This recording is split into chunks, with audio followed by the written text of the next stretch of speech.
जय हिंद दोस्तों, कैसे आप लोग और कैसी चल रही है आपकी स्टडी। दोस्तों यदि आप भी क्लास 12वीं के छात्र हैं और बोर्ड एग्जाम की तैयारी कर रहे हैं और आपका सपना है 90% प्लस लाने का, तो भैया आपने सही वीडियो पर क्लिक किया है। देखिए मेरे भाई, देवा सर क्लासेस चैनल आपको वादा करता है कि आपके रिजल्ट आने तक आपका साथ देगा। बस आपसे यही कहूंगा मैं कि यदि अभी से आप जुड़े रहेंगे तो एग्जाम में आपको इससे फायदा बहुत ज्यादा मिलने वाला है। ठीक है दोस्तों, आज के इस वीडियो में क्लास 12 केमिस्ट्री का सभी महत्वपूर्ण न्यूमेरिकल को हम लोग देखने वाले हैं और बस इनको आपको तैयार कर लेना है। इससे ज्यादा पढ़ने की जरूरत नहीं है मेरे भाई, ये मेरी गारंटी है। देखिए आज के इस वीडियो में जो हम न्यूमेरिकल करने वाले हैं, ये जो न्यूमेरिकल हैं ये आपके पेपर में बहुकल्पीय के रूप में पूछे जाते हैं, ऑब्जेक्टिव क्वेश्चन के रूप में पूछे जाते हैं। तो जितने भी ऑब्जेक्टिव क्वेश्चन आपको बनते हैं न्यूमेरिकल, वो आज की वीडियो में कराने वाला हूं। उनको आप अच्छे से नोटबुक में नोट करके अच्छे से तैयार कर लीजिएगा।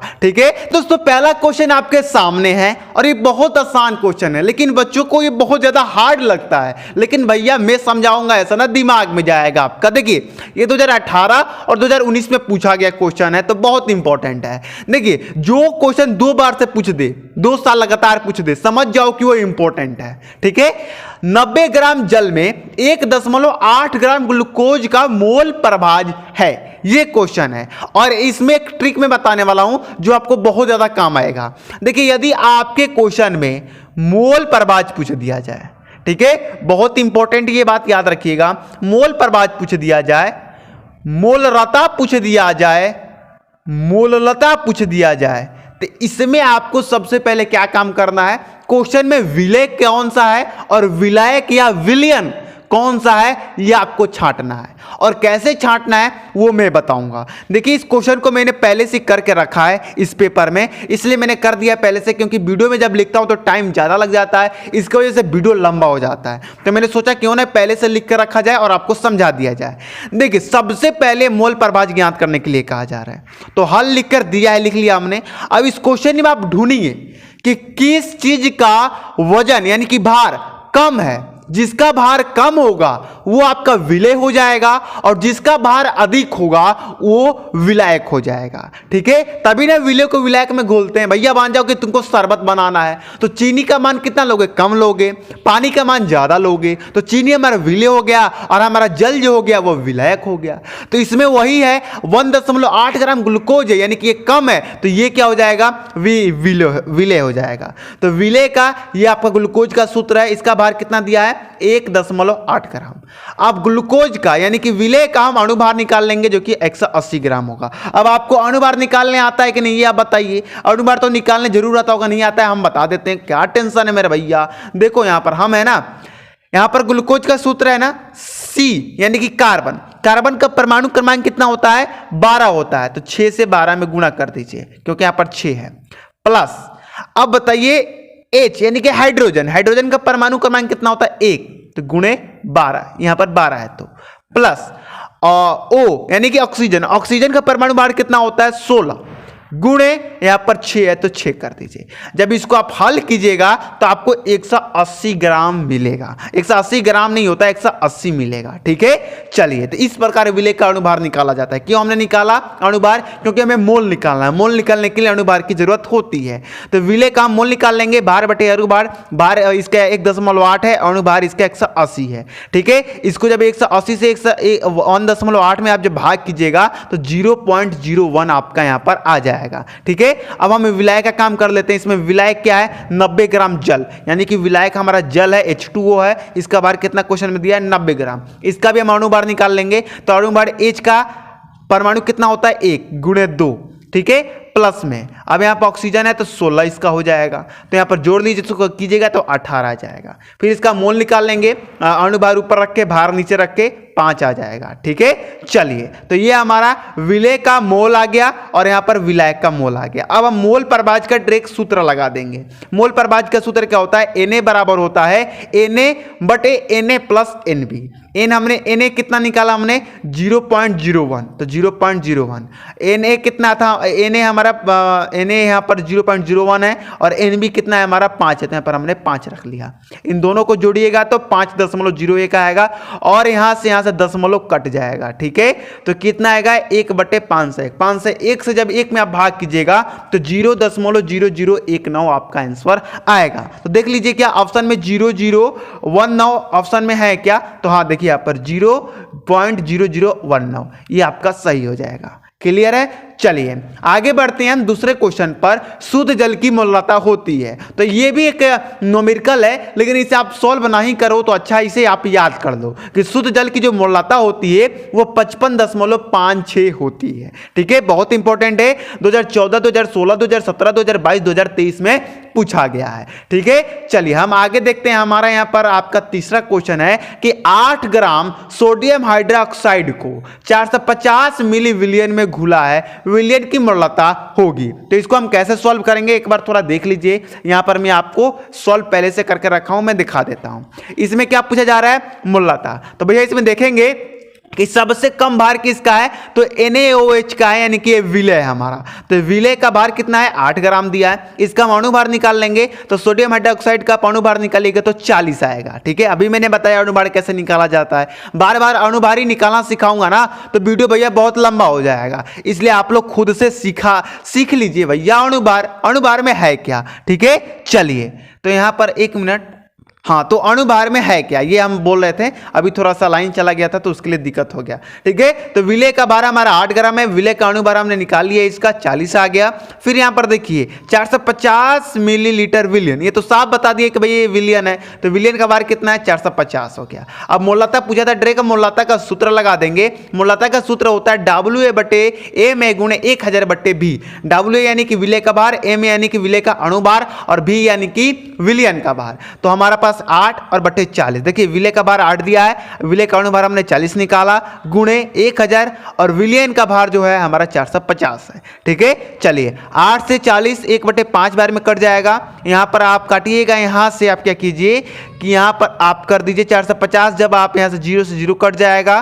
फिर आप 2 से इसको काट दीजिए, 45 यहां पर आपका 5 बार में जाएगा, ये 5 से 20 बार में जाएगा, 5 से 9 बार में जाएगा। इसको गुणा कीजिएगा तो 20 बटे और यहाँ 5 से 5 में 9 से गुणा कीजिएगा 45 आ जाएगा। जब आप 45, अब यहाँ पर देखिए फिर आप यहाँ पर काट सकते हैं 5 से, ये कितने बार में जाएगा 4 बार में, ये जाएगा 9 बार में, 4/9। और जब 9 से आप 4 में भाग कीजिएगा तो 0.44 आपका मोलर यहाँ पर आंसर आएगा। तो देख लेते हैं कि हमारा ऑप्शन में 0.44 मोलर है क्या, तो भैया यहाँ पर है, तो ये हमारा सही हो जाएगा। ठीक है, चलिए भैया देखिए न्यूमेरिकल है भैया, एक न्यूमेरिकल को समझाने में बहुत टाइम लगता है। आप सोचो यार मैं लिखता तो कितना टाइम लगता।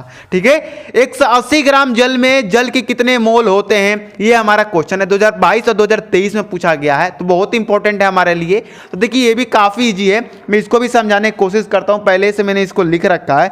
हाँ, तो भैया यहां पर है, देखो पहले तो हम जल का भार लिखेंगे। जल का भार कितना दिया है, 180 ग्राम दिया है। फिर जल का अणु भार निकालेंगे, 18 आएगा। और मोल पूछ रहा है ना, तो मोल बराबर होता है भार बटे अणु भार। भार 180 हो जाएगा, अणु भार 18 हो जाएगा। 18 से 180 10 बार में कटेगा, यानी कि 10 मोल हमारा यहाँ पर आंसर आ जाएगा। ऑप्शन में 10 मोल यहाँ पर है, सी नंबर इसका बिल्कुल ही सही हो जाएगा। ठीक है, चलिए जो हमारा और क्वेश्चन उससे भी देख लेते हैं। यहाँ पर ये क्वेश्चन कहता है कि Na2CO3 के 0.2 मोलर विलियन के 500 मिली के लिए आवश्यक मात्रा है। यह भी काफी इंपॉर्टेंट क्वेश्चन है, बच्चों को थोड़ा हार्ड लगता है क्योंकि काफी घुमा फिरा के है। ठीक है, लेकिन भैया हम भी घुमा फिरा आदमी, इसको हम भी घुमा फिरा के कराएंगे।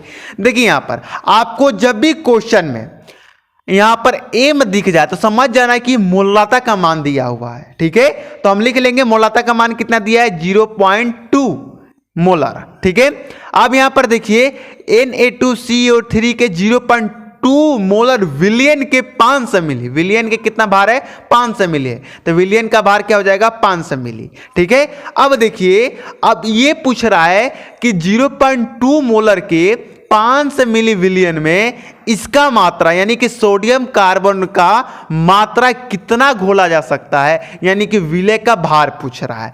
विलय का अणु भार निकाल लेंगे 106, विलय तो हमारा यही है तो इसका अणु भार निकाल लेंगे 106। हमारा मोलता हो गया, विलयन का भार हो गया, विलय का भार हमें ज्ञात करना है, विलय का अणु भार हमने ज्ञात कर लिया। अब मोलता का सूत्र लगा देंगे हम। मोलता बराबर होता है W यानी कि विलय का भार बटे विलय का अणु भार गुणे 1000 बटे विलयन का भार। W तो हमें ज्ञात करना है विलय का भार, A में तो हमने निकाल लिया 106, 1000 और विलयन 500। 500 से 1000 दो बार में जाएगा, इसको काट दो तो यहाँ पर 2 यहाँ पर आ जाएगा। ठीक है, अब 2 इधर ऊपर है तो इधर आएगा तो क्या आ जाएगा, नीचे आ जाएगा। 106 इधर नीचे तो इधर आएगा तो ऊपर हो जाएगा। अब WA का मान यहाँ पर ज्ञात कर सकते हैं, 2 से 0.2 कटेगा 0.1 में गुणे 106। जब आप इसे इसमें गुणा कीजिएगा तो 10.6 ग्राम आपका आ जाएगा, यही आपका विलय का भार हो जाएगा। तो देखिए तो 10.6 ग्राम है क्या, तो हाँ भैया यहाँ पर डी नंबर इसका बिल्कुल सही हो जाएगा। चलिए एक और क्वेश्चन है उसे भी हम लोग देख लेते हैं, और वो काफी इजी क्वेश्चन है जो आपको बहुत मजा आएगा ये करने में। ठीक है, चलिए तो 1 मिनट इसका मैं साइज थोड़ा कम कर लेता हूं। थोड़ा सा साइज कम करना पड़ा क्योंकि ज्यादा लंबा लिखा गया था, उसके लिए क्षमा कीजिएगा। देखिए क्वेश्चन है कि इसको हटाने दीजिए क्योंकि इससे आपको कंफ्यूज होगा। 3 ग्राम एसिटिक अम्ल को या अम्ल 80 ग्राम बेंजीन में विलीन है, यानी कि 3 ग्राम एसिटिक अम्ल को हमने 80 ग्राम बेंजीन में विलीन यानी कि घोल दिया है, तो विलयन की मोललता है। काफी आसान है, ये 3 ग्राम एसिटिक को घोला यानी कि ये विलय हो जाएगा। तो विलय क्या है, हमारा एसिटिक अम्ल का ये सूत्र है, याद कर लीजिए, बहुत इंपॉर्टेंट है। तो विलय का अणुभार 3 ग्राम दिया है, इसका अणुभार निकालिएगा तो 60 आ जाएगा। विलायक का भार कितना है, 80 ग्राम है, तो यहाँ पर विलायक का भार 80 ग्राम। अब मोलता का सूत्र लगा दीजिए डायरेक्ट, W बटे A में गुणे 1000 बटे WB। W हमारे पास 3 है, A में हमारे पास 60 गुणे 1000 और WB कितना दिया है 80। चलिए अब यहाँ पर आपको कटम पिटम बचा है, बस आप ये कर सकते हैं, 0 से 0 कटेगा और यहाँ पर आपका 2 बार में ले जाइएगा तो 50 बटे 4 आ जाएगा। ठीक है, और यहाँ से 3 से 60 120 बार में चला जाएगा, 120 बार में नहीं 1 बटे 20 में। ठीक है, अब यहाँ पर क्या कीजिए कि आप यहाँ पर काट सकते हैं 2 से फिर से 25 बार में और 2 बार में, फिर आप यहाँ पर 25 से बटे 40 यहाँ पर 2 से 20 में गुणा कर दीजिएगा, यहाँ पर ये आ जाएगा। 40 में जब 25 से भाग कीजिएगा तो 0.625 मोलर केजी इनवर्स आपका आ जाएगा। देखिए तो है क्या कहीं, तो हाँ भैया आपको दिख जाएगा 0.625 मोलर केजी इनवर्स, ये आपका सही ऑप्शन हो जाएगा। तो दोस्तों आज बस हम इतना ही रहने देते हैं क्योंकि वीडियो काफी लंबा हो गया है। और मैं आपको बता दूं कि आज की इस वीडियो में हमने विलयन चैप्टर का जितने भी इंपॉर्टेंट आपके ऑब्जेक्टिव क्वेश्चन वाले न्यूमेरिकल बन सकते थे वो मैंने आपको करा दिया है। अब विलयन चैप्टर का और कोई भी बहुकल्पिक रूप में न्यूमेरिकल करने की आवश्यकता नहीं है, जितना भी इंपॉर्टेंट न्यूमेरिकल था इस चैप्टर का वो मैंने आपको करा दिया है। अब अगली वीडियो में आपका वैद्युत रसायन का करा दूंगा, फिर रसायन बलगति का करा दूंगा। ठीक है, देखिए क्या होता है ना कि चैप्टर वाइज जब आप करेंगे तो आपको माइंड में घुसेगा भी, आपको अच्छे तरीके से याद भी रहेगा। ठीक है, ऑब्जेक्टिव कराने के बाद में आपका सब्जेक्टिव भी करा दूंगा, जिससे आपका न्यूमेरिकल का टेंशन बिल्कुल खत्म हो जाएगा। दोस्तों आज की इस वीडियो के लिए एक लाइक जरूर कीजिएगा और चैनल को सब्सक्राइब तो करना आपको भूलना नहीं है, क्योंकि ऐसी वीडियो, इससे भी अच्छी वीडियो आपको मिलेगी यदि आप सपोर्ट करेंगे तो। चलिए मिलते हैं अगली वीडियो में। जय हिंद, जय भारत।